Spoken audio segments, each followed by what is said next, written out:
Escaping hell is just the beginning, because Hannah's next problem is Paris traffic. Bob says, "Take my hand," like they're stepping onto a ride at a theme park. And then a bus politely checks on their well-being, out loud. And just when Hannah thinks she's safe, the rats invite her to brunch and casually explain the entire cosmic scam. This is Chapter 6 of The Trouble with Angels. In Paris, even the rats see hell's madness. If you want to keep binge reading Bob and Hannah's adventure right now, start at Chapter 1, link in show notes, or go to our Season 1 hub, link in show notes. And if you know someone who loves angels or exhausted middle management cosmic bureaucracy, Paris as a liminal accident, wet alleys, traffic, and destiny collisions, rats with culture, hospitality, and a remote control convertible, dumpster croissants, and free with our compliments cheese alley miracles, reincarnation theory delivered like gossip over chèvre, share this episode with them. Also, apologies for all of my French mispronunciations. I'm doing it with good intent.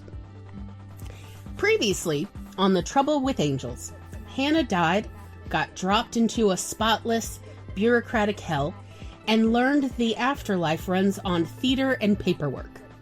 Bob's celestial guide, chain smoker, and professional problem solver showed up like, "Kid, we're doing this." A door opened where there shouldn't be a door, and leaving was harder than anyone advertised.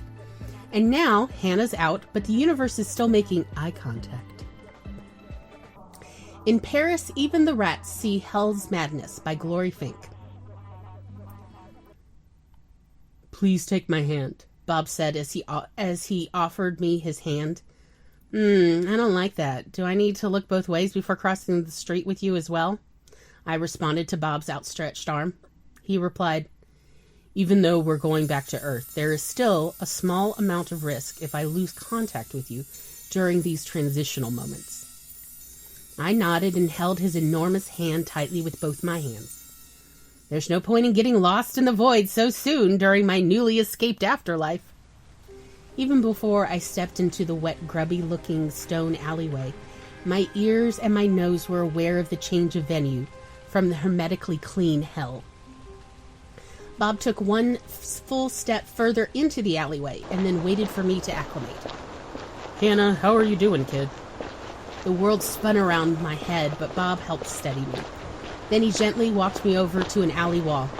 "Here, lean on this. It may help you feel more grounded," he told me. Once my stomach and eyes settled down, I took in my surroundings. I could see part of a street sign that had Rue painted on it.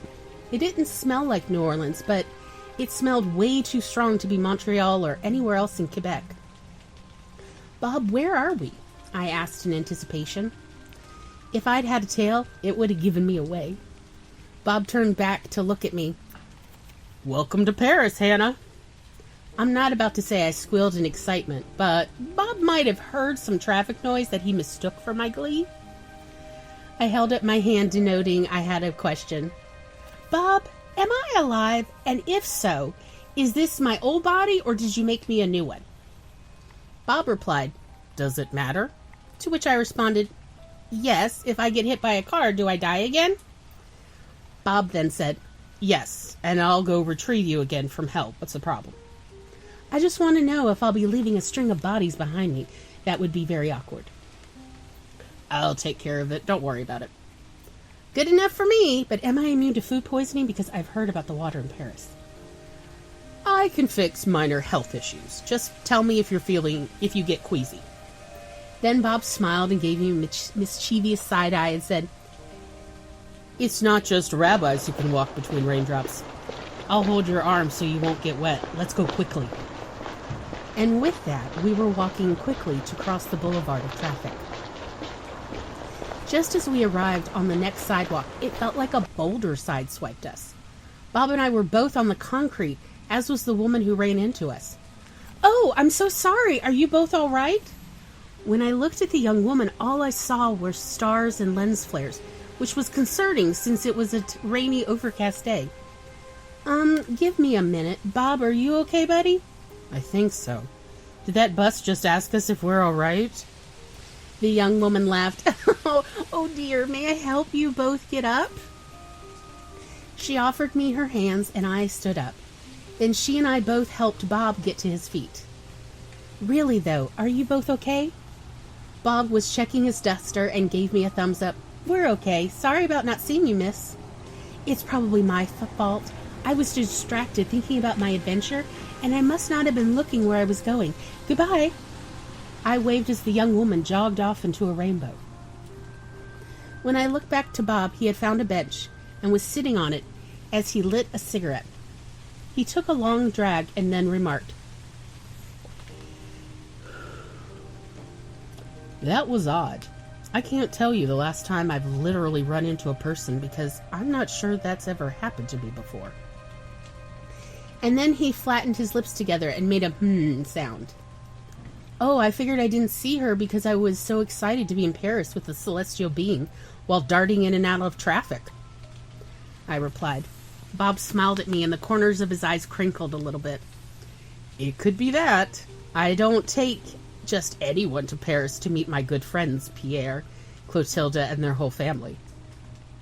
Not just anyone, huh? I'm honored. I've never been to Paris before. Between the two of us, we've got a lot of firsts going on. A rat scampered up to Bob, sniffed his shoe, and then quivered its whiskers up at him.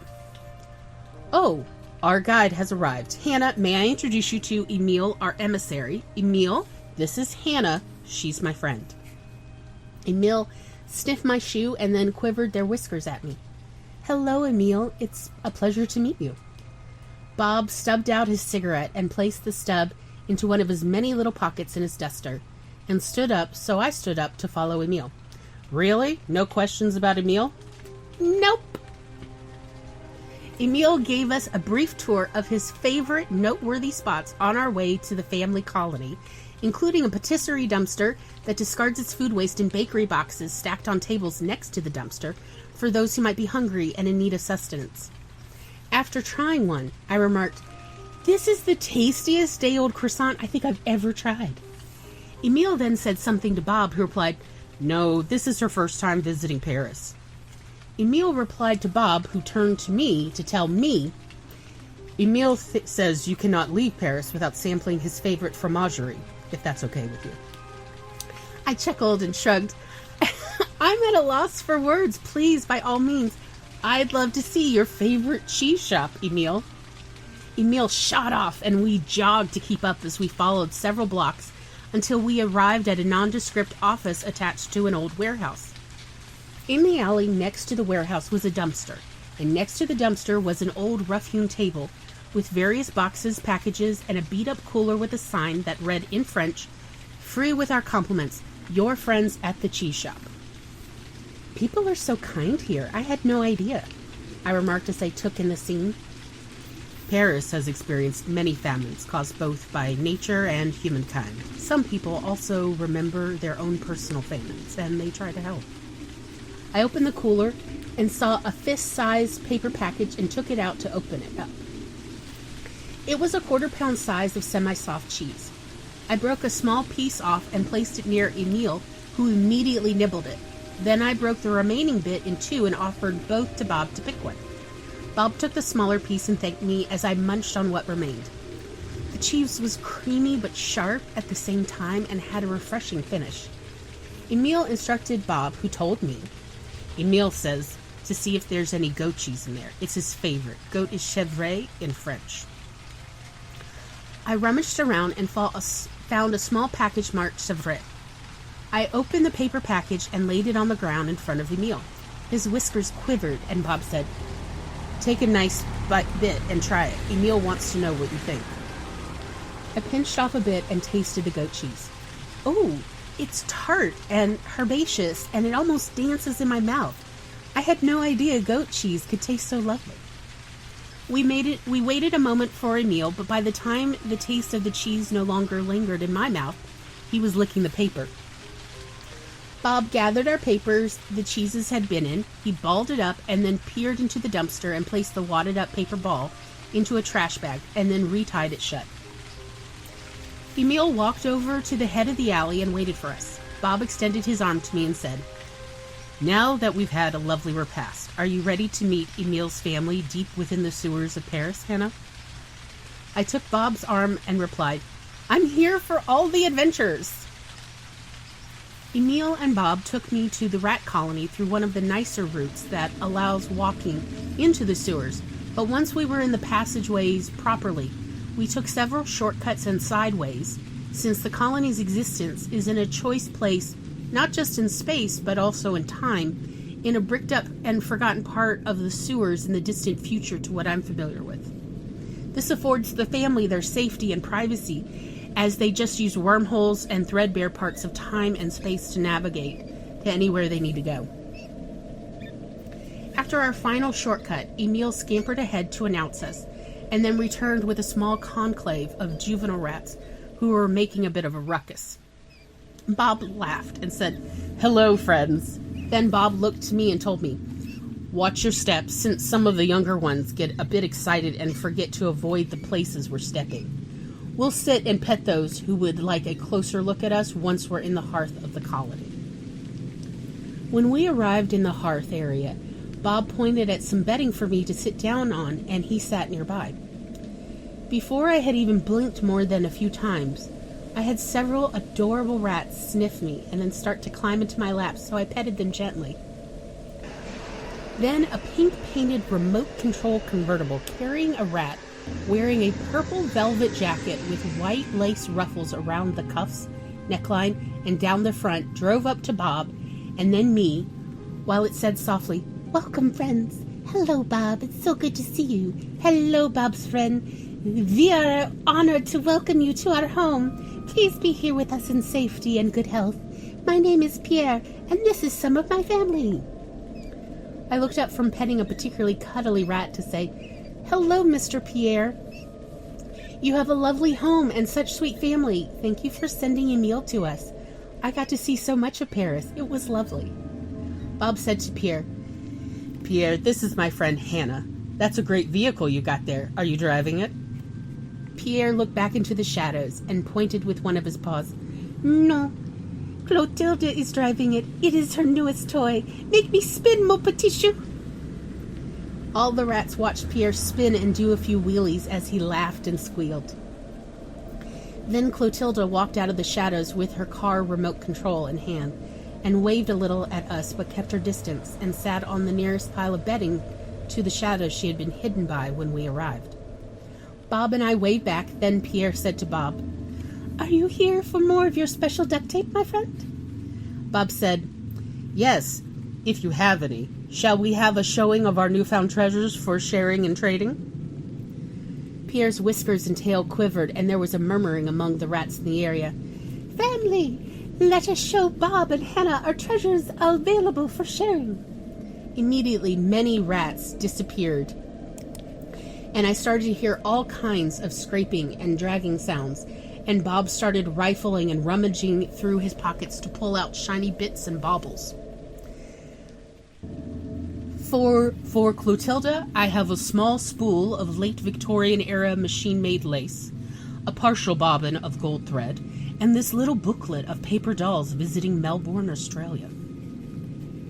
Bob said as Clotilde stepped forward within arm's distance of Bob, and he placed the mentioned objects in her hands. I noticed that she clutched the items to her chest like they were the most precious treasures. I wondered how many gifts she had ever received since she acted so reverential about the gifts. For Pierre, I was given these tasty mulberry chew sticks by a lovely woman who makes homemade chew toys. She wanted to thank you for the beautiful amber pendant you traded last time.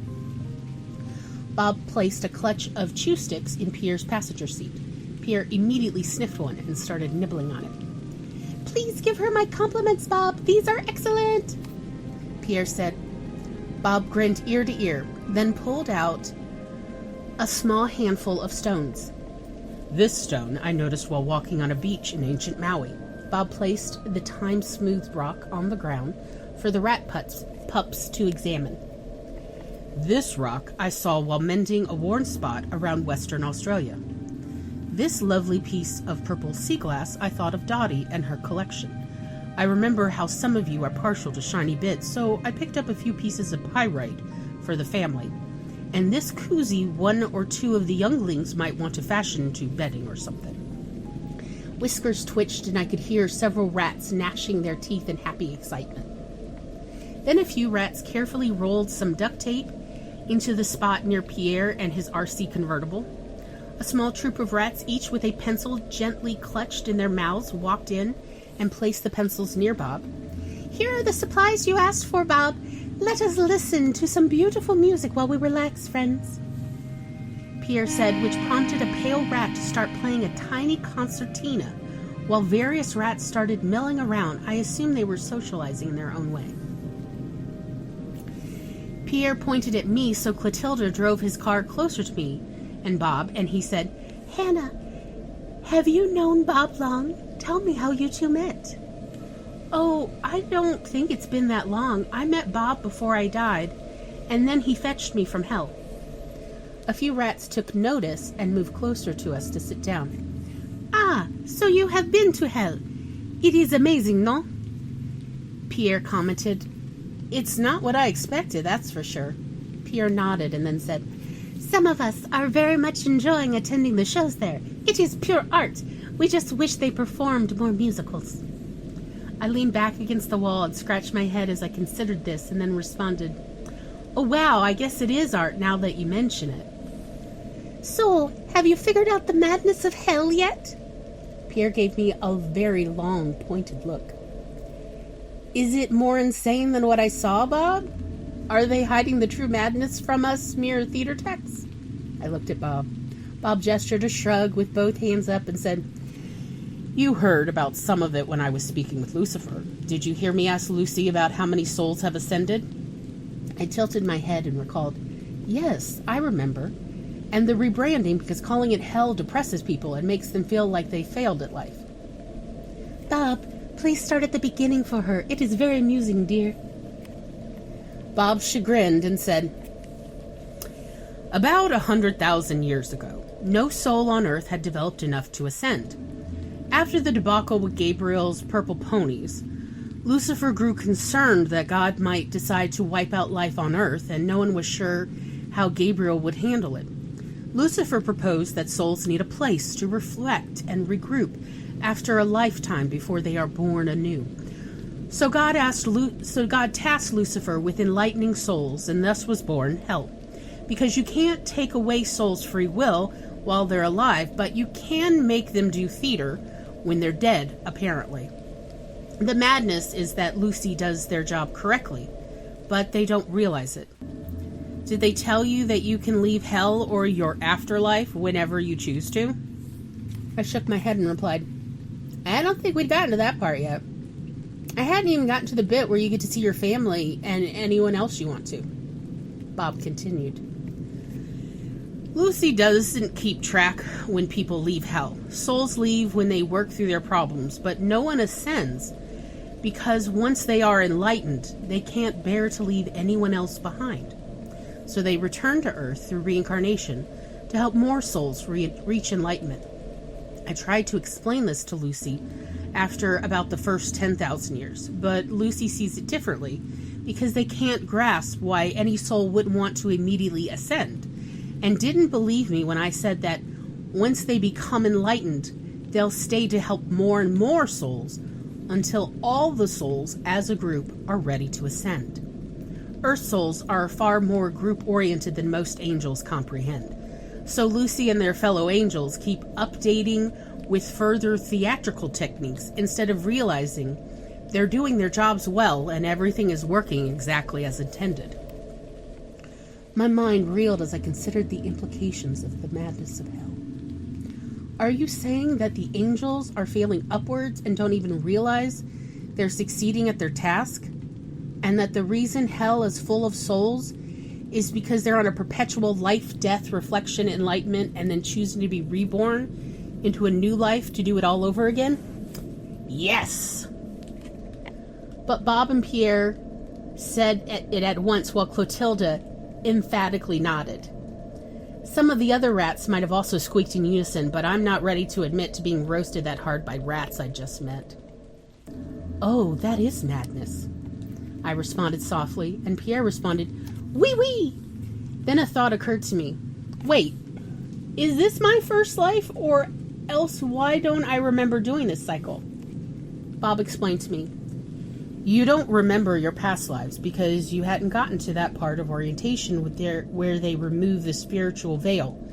Some people remember bits of previous lives when they're very young, particularly if something traumatic or emotional happened before they died, but they often forget it due to getting distracted with the business of living life and because their brains are still growing.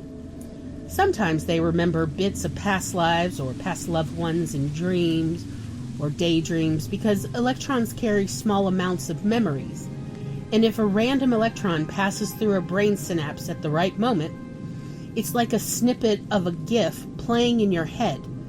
Most people just chalk it up to a flight of fancy or a random memory from a story they can no longer recall."